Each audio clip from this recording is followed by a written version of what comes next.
Nampally బొల్లారంలో 56 లక్షలకే gated కమ్యూనిటీలో 2 BHK flat. Just call. ప్రముఖ YouTuber social media fame ఉన్నటువంటి అర్సి సాయి మీద హనీ ట్రాప్ జరిగిందా? మీ అందరికీ తెలుసు, అర్సి సాయి మీద నిన్న ఒక అమ్మాయి కేసు పెట్టింది. నార్సింగ్ పిఎస్లో అడ్వకేట్తో కలిసి వెళ్ళి అతని మీద, అతని ఫాదర్ మీద, ఏదో అర్సి సాయి ఫాదరు మీద కూడా కలిపి కేసు పెట్టింది. ఇప్పటికే అర్సి సాయి మీద అత్యాచారం చేశాడన్న కేసు 376 నమోదైంది. పైగా బెదిరించాడనో, గాయపరిచాడనో, బ్లాక్మెయిల్ చేశాడనో, తన న్యూడి వీడియోలతో ఇబ్బంది పెట్టాడనో, ఇలా రకరకాలుగా అతని మీద కేసులు పెట్టడం జరిగింది. కానీ ఈ మొత్తం విషయాన్ని పరిశీలిస్తున్న కొద్దీ కొన్ని వాస్తవాలు బయటకు వస్తున్నాయి, కొన్ని ఆడియో కాల్స్ లీక్స్ కూడా బయటకు వస్తూ ఉన్నాయి. ఇక్కడ హనీ ట్రాప్ జరిగిందా? ఎందుకంటే ప్రేమించమని వెంటబడిందా అమ్మాయి అన్నట్టు కనపడుతూ ఉంది. ప్రేమించమని వెంటపడి తర్వాత ఇప్పుడు మళ్ళీ అతని మీదే కేసు పెట్టిందంటే దీంట్లో వెనకాల ఏమి ఉంది? వాస్తవానికి ఆ అమ్మాయికి సినిమా తీసేంత డబ్బు లేదంట, పూర్ ఫ్యామిలీ అంట. మరి అలాంటి అమ్మాయి అరెస్టాయితో 100 కోట్లు పెట్టి సినిమా తీసేకి ఎందుకు వెళ్ళింది? దీంట్లో ఏమన్నా బ్లాక్మెయిలింగ్ వ్యవహారాలు ఉన్నాయా? ఒక్కసారి ఈ ఆడియో కాల్ మీరే వినండి. ఫస్ట్ చెప్పింది అదే అన్నావు కదా, అలా కదా. ఇఫ్ ఐ టెల్ యూ మనం ఎక్కడికైనా బయటికి వెళ్దామంటే యూల్ బి లైక్, నో పనులు ఉంటాయి, ఎందుకు బయటకు పోవాలి అంటే you are like that. But అలా కూడా కాదు, you will be like interested. ఏం చేద్దామని అనుకుంటున్నావు జీవితం చెప్పు? ఎంత ఎంత రసికరాజు రాకుండా ఉండం అంటే ఎలా పాసిబుల్? అది ప్రేమించాలి మనసులో లేదా? ప్రేమించాలని లేదని అడుగుతుంది అమ్మాయి, వినండి. మరి ఇప్పుడు అడుగుతావు, ఇప్పుడు చేద్దాము, ఇప్పుడు ఏంటి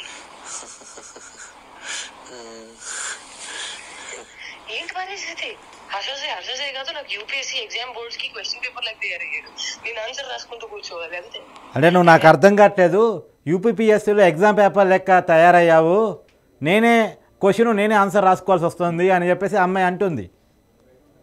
మాత్రం నువ్వు నాకు ఎంత డిస్ట్రాక్ట్ చేసినా, ఏ చేసినా నేను ఆన్సరే రాస్తాను, నేను నీ వైపు చూడను. ఓ మేరీ విశ్వామిత్రుడు, కరెక్ట్. నేను ఏం చేసినా సరే నువ్వు నా వైపు చూడవు అన్నట్టే ఉంది వ్యవహారం అన్నది కూడా అమ్మాయి నోడుతూ అన్న మాట కూడా మనం వింటున్నాం. ఏంటి ఏంటి గోవాల వయసు పోతుంది. అవును మరి, your telling it on my face. సంవత్సరం ఇలా అని పోతుంది. ఆ అమ్మాయి వయసు పోతుందంట, సంవత్సరం ఇలానే పోతుందంట. నువ్వు ఆన్సర్ చెప్పవా, నాకు నన్ను ప్రేమించావా అని ఆ అమ్మాయి అడుగుతున్న మాట. నిజంగా సంవత్సరం ఇలానే పోతుంది, అది వయసు కూడా పోతుంది. ప్రేమించాలి మనసులో లేదా? అరే పోతే పోనీ వేరే ఎవరైనా ఇష్టమా? ప్రేమించాలని నీకు మనసులో లేదా? పోనీ ఇంకెవరంటే ఇష్టమా అని కూడా అమ్మాయి అడుగుతున్న మాట మీరు వింటున్నారు. ఇప్పుడు చెప్పు, అలా ఏమీ లేదు, అది కూడా సిగ్గుపడుతుంది మళ్ళా. చూసా అంటే నన్ను ఏం చేయమంటావు చెప్పు? నువ్వేం చేయాల్సిన అవసరం లేదమ్మా, నువ్వు ఇప్పటిదాకా చేసింది చాలు.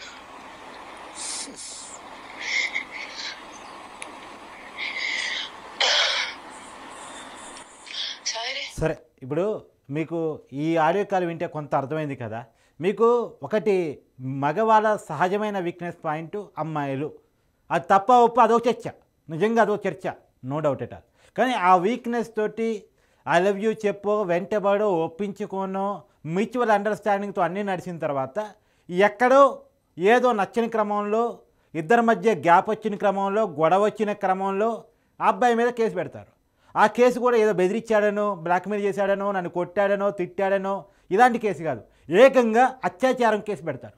అత్యాచారం మ్యూచువల్గా జరిగిందా, లేదు బలవంతంగా చేశారా? ఇప్పుడు అత్యాచారం అంటే మీనింగ్ ఏంటి? మీనింగ్ బలవంతంగా చేయటమా, మ్యూచువల్గా చేసినా అది అత్యాచారం అవుతుందా?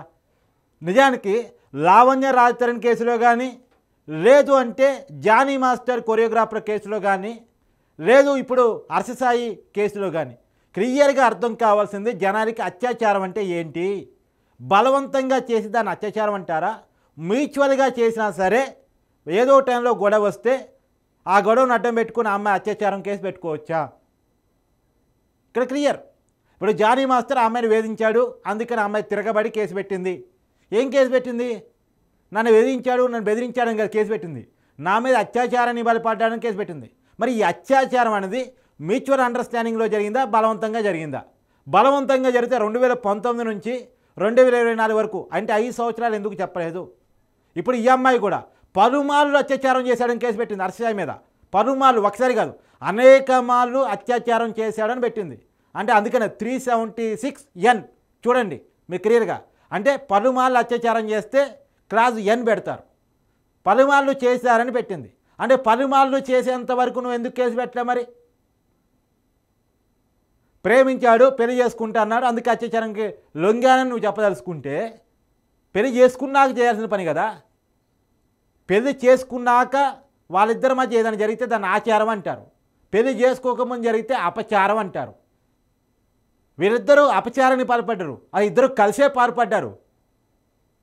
ఒకళ్ళు ఇంకొకరి మీద బలవంతంగా చేసింది కాదు, ఇక్కడ జరిగింది అపచారం. అది కూడా ఇద్దరు ఇష్టపడి చేసుకున్న అపచారం. ఇక్కడ క్లియర్గా హనీ ట్రాప్. అంటే హనీ ట్రాప్ అంటే ఏంటి అంటే, ఒక అమ్మాయి కావాలని ఒకరిని ట్రాప్ చేసి, అంటే అతని వెనక డబ్బు ఉందనో, బలం ఉందనో, పలుకుబడి ఉందనో, పదవి ఉందనో, ఇంకేదో కారణం చేత ఒక అబ్బాయిని ట్రాప్ చేసి లవ్లో పడేసి తర్వాత లవ్ ఆధారంగా బ్లాక్మెయిల్ చేసి డబ్బునో ఇంకొక దాన్నో కావాలని కోరుకోవటాన్ని హనీ ట్రాప్ అంటారు. ఒక అబ్బాయిని కావాలని ట్రాప్లో లాగటాన్ని హనీ ట్రాప్ అంటారు. అమ్మాయిని ఎరగా వేసి ట్రాప్ చేయటాన్ని. ఇప్పుడు ఇక్కడ అదే జరిగింది హర్ష విషయంలో. బయటకు వస్తున్న ఆడియో కాల్స్ ప్రకారం, వినపడుతున్న వార్తల ప్రకారం ఇప్పుడు మనకు అనిపిస్తున్నది అది. ఇప్పటికి అందుబాటులో ఉన్న సమాచారం మేరకు ఏదో ప్రొడక్షన్ వీరిద్దరు కలిసి సినిమా తీస్తున్నారు. ఆ సినిమాలో కొంత స్పాన్సర్షిప్ మనోడిదైనా ఆ అమ్మాయినే ప్రొడ్యూసర్గా పెట్టారు. వాళ్ళిద్దరి మధ్య ఉన్న అండర్స్టాండింగ్లో మనం వింటున్నాం వాళ్ళ మధ్య అండర్స్టాండింగ్ని. నిజంగా హర్షయ్య కూడా అమ్మాయి ట్రాప్లోనే ఉన్నాడన్నది మనకు ఆడియోలో అర్థమవుతుంది. ఆ అమ్మాయి అర్థమవుతుంది. కాకపోతే ఆ అమ్మాయి అడుగుతుంది నాకు ఐ లవ్ యూ చెప్పని, ఇంకా మనోడు చెప్పలేదు, కానీ మొత్తానికి కాదని కూడా చెప్పట్లేదు, ఇంకా ట్రాప్లోనే ఉన్నాడు. ఆ అమ్మాయి ట్రాప్లోనే ఉన్నాడు, ఏ మాటకా మాట. ఆ అమ్మాయి ట్రాప్లో ఉన్నాడు అన్నట్టు ఆడియో కాల్స్లో మనకు అర్థమవుతుంది. సో ఇది కావాలని చేసిన ట్రాప్ అనేలా అనుమానం కలుగుతూ ఉంది. సో క్లియర్గా ఇక్కడ ఏమైనా అలాంటి విషయాలు జరుగుతున్నాయా? ఎందుకంటే వరుసగా 3 కేసులు. సహజంగా డబ్బులు ఎలా వస్తాయంటే కష్టపడి పనిచేస్తే వస్తాయి. కష్టపడి పనిచేసినా ఎన్ని డబ్బులు వస్తాయో తెలీదు. కష్టపడి పనిచేసినా లాభం వస్తూ నష్టం వస్తూ కూడా తెలియదు. కానీ కష్టపడకుండా డబ్బులు సంపాదించడం అంటే ఎలా? ట్రాప్ చేయటం, బ్లాక్మెయిల్ చేయటం, బెదిరించటం, అవతలకి సెలబ్రిటీ స్టేటస్ పదవి ఉంటే దానికి వాళ్ళు లొంగిపోతారు, ఈజీగా లొంగుతారు. కాబట్టి వాళ్ళని ట్రాప్ చేసి వాళ్ళ మీద కేసులు పెడతామనో లేదా మీడియాకి ఎక్కుతామనో వాళ్ళ మీద కొన్ని ఇస్తామనో, ఎందుకంటే వాళ్ళ తప్పులు ఉంటాయి. ఈ ట్రావెలింగ్లో ఖచ్చితంగా ఇప్పుడు లావణ్య రాయతరం కేసులో రాయతరం కొన్ని తప్పులు లేవంటే ఉంటాయి.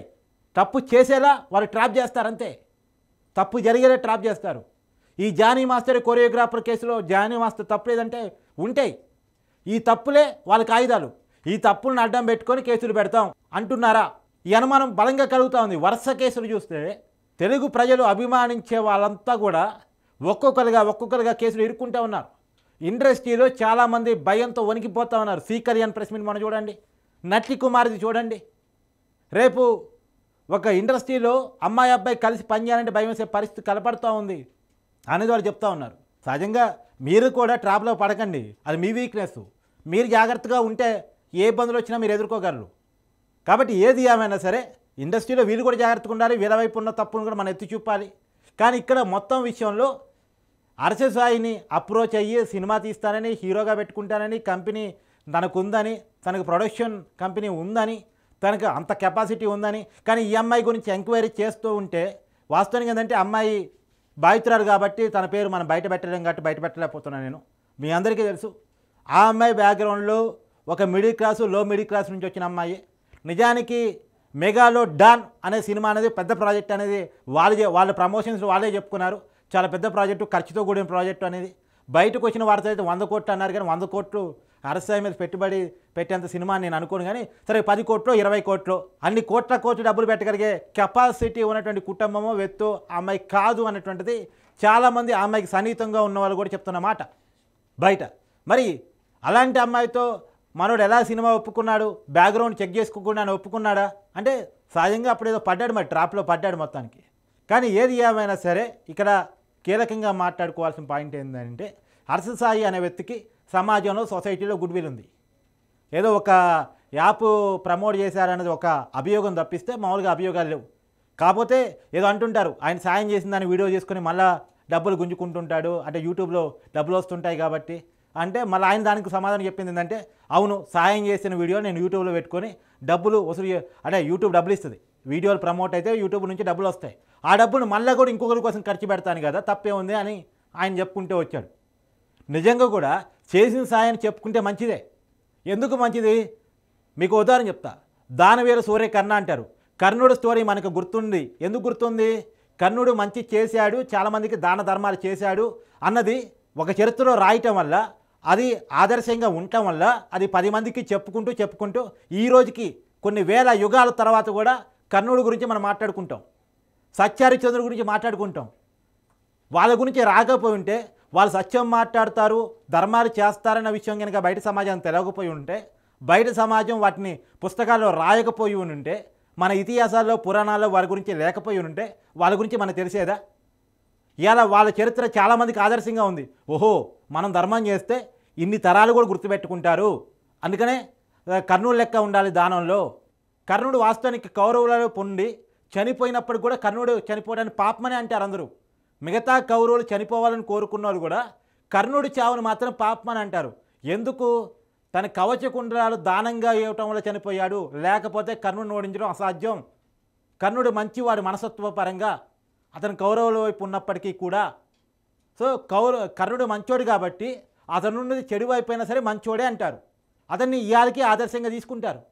దానంలో కర్ణుడిలా ఉండాలి, సత్యాలు చెప్పడంలో హరిశ్చంద్రుడిలా ఉండాలి, ఇదే కదా మనకి నీతుడు చెప్పేది. జీవితంలో రాముల్లా ఉండాలి.